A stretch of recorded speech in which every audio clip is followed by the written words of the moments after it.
سونے سے پہلے اس نے اپنے غنودگی میں لپٹے شوہر کو مخاطب کیا، سنیں، فجر میں اٹھاؤں آپ کو؟ اس نے نیند میں ڈوبی آنکھیں کھولیں اور تھوڑے کڑوے لہجے میں بولا، تم کو کتنی دفعہ کہا ہے، میں نیند سے نہیں اٹھ پاتا فجر میں، سارا دن کا تھکا ہارا ہوتا ہوں۔ وہ اسے دیکھتے ہوئے بولی، پر نماز تو فرض ہے نا؟ فجر ہی کیا آپ کوئی بھی نماز ادا نہیں کرتے، بس جمعہ یا عید؟ اس کی بات سن کر وہ جھنجھلا کر بستر پر بیٹھ گیا اور کہا، دیکھو تم نماز پڑھتی ہو، میں کبھی نہیں ٹوکتا، مگر یہ بار بار مجھے مت لیکچر دیا کرو، سب نے اپنا اپنا حساب دینا ہے، اب سونے دو مجھے اور لائٹ بند کر دو۔ وہ پھر بستر پر لیٹ گیا۔ اچھا سنیں، اس کے پھر پکارنے پر اس کا ضبط جواب دے گیا، ایک بار کہہ دیا تو کیوں وہ بحث کر رہی ہو بار بار؟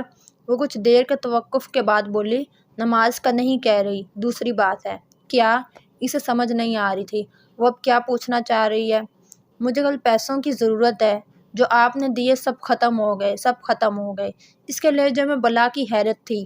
خدا کی بندی، ایسے کہاں خرچ کیے پیسے؟ ابھی آدھا مہینہ باقی ہے تنخواہ ملنے کو اور تم نے مہینے بھر کا بجٹ ابھی سے ختم کر دیا۔ میں آپ کو حساب نہیں دینا چاہتی، بس ہو گئے خرچ، کل بندوبست کر دیجیے گا پیسوں کا۔ اس کی بات پر اس کے تن بدن میں آگ لگ گئی۔ کیوں حساب نہیں دینا چاہتی؟ پیسہ کیا درختوں پر لگا ہے جو توڑ لے بندہ؟ ایسا تو آج تک تم نے نہیں کیا، پھر اس بار؟ کچھ بھی ہو مجھے سارا حساب چاہیے۔ ابھی اس کا چہرہ بتا رہا تھا وہ سخت غصے میں ہے۔ اس کی بات پر وہ مسکرا دی۔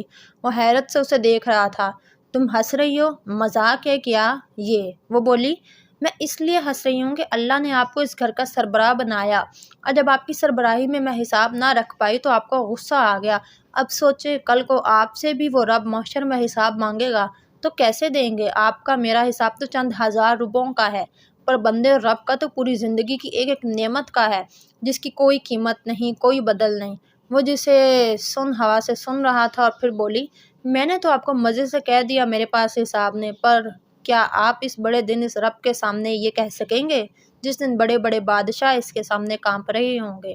وہ چپ ہو چکا تھا، نظریں جھکائے تصور میں، جیسے اس بڑے دن کے تصور سے کانپ رہا تھا۔ آپ فکر نہ کریں، ہر مہینے کی طرح اس بار بھی پورا ہو جائے گا، کہیں خرچ نہیں ہوئے پیسے۔ یہ تو بس اس لیے کہا کہ اس نے بات ادھوری چھوڑ دی۔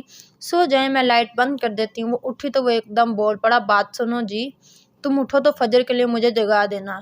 یہ کہہ کر اس نے کروٹ بدلی اور آنکھیں بند کر لی۔ اس کی بیوی نے اسے مسکرا کر دیکھا اور بتی گل کر دی۔ فجر میں ایک نئی روشنی پھوٹنے والی تھی۔